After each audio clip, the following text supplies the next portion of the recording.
அண்மை செய்தியை பார்த்துக் கொண்டிருக்கிறோம்.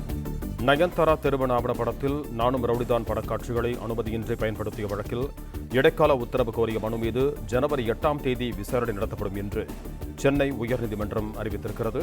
இதுகுறித்து கூடுதல் விவரங்களோடு இணைகிறார் எமது செய்தியாளர் ஆனந்த்குமார். வணக்கம் ஆனந்த், உங்களிடம் இருக்கும் தகவல்களை பகிர்ந்து கொள்ளுங்கள். வணக்கம்.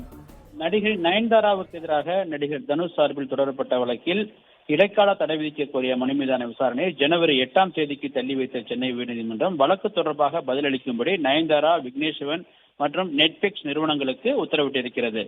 நடிகை நயன்தாரா தனது திருமண ஆவணப்படத்தில் நடிகர் தனுஷின் ஒண்டர்பார் நிறுவனம் தயாரித்த நானும் ரவுடிதான் படத்தின் படப்பிடிப்பு காட்சிகளை அனுமதியின்றி பயன்படுத்தியதாக புகார் எழுந்திருக்கிறது.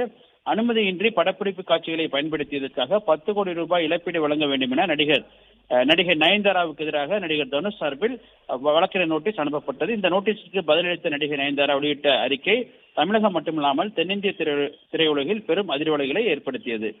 இந்த சூழ்நிலையில் நடிகை நயன்தாராவுக்கு எதிராக வழக்கு தொடர அனுமதி கேட்டு நடிகர் தனுஷின் ஒண்டர்பார் நிறுவனம் தரப்பில் சென்னை உயர்நீதிமன்றத்தில் வழக்கு தொடரப்பட்டது. இந்த மனுவை விசாரித்த உயர்நீதிமன்றம் வழக்கை தாக்கல் செய்ய ஒண்டர்பார் நிறுவனத்திற்கு அனுமதி வழங்கி உத்தரவிட்டது. இதனையடுத்து அனுமதியின்றி காட்சிகளை பயன்படுத்தியதற்காக 10 கோடி ரூபாய் இழப்பீடு வழங்கவும் காட்சிகளை பயன்படுத்த தடை விதிக்க கோரியும் ஒண்டர்பார் நிறுவனம் சார்பில் வழக்கு தாக்கல் செய்யப்பட்டது. இந்த மனுக்கள் அனைத்தும் நீதிபதி அப்துல் குத்தூஸ் முன்பாக இன்று விசாரணைக்கு வந்தது. அப்பொழுது வழக்கை விசாரித்த நீதிபதி வழக்கு தொடர்பாக பதிலளிக்கும்படி நயன்தாரா மற்றும் விக்னேஷ் சிவன், நெட்ஃபிளிக்ஸ் நிறுவனம் உள்ளிட்டோருக்கு உத்தரவிட்டனர்.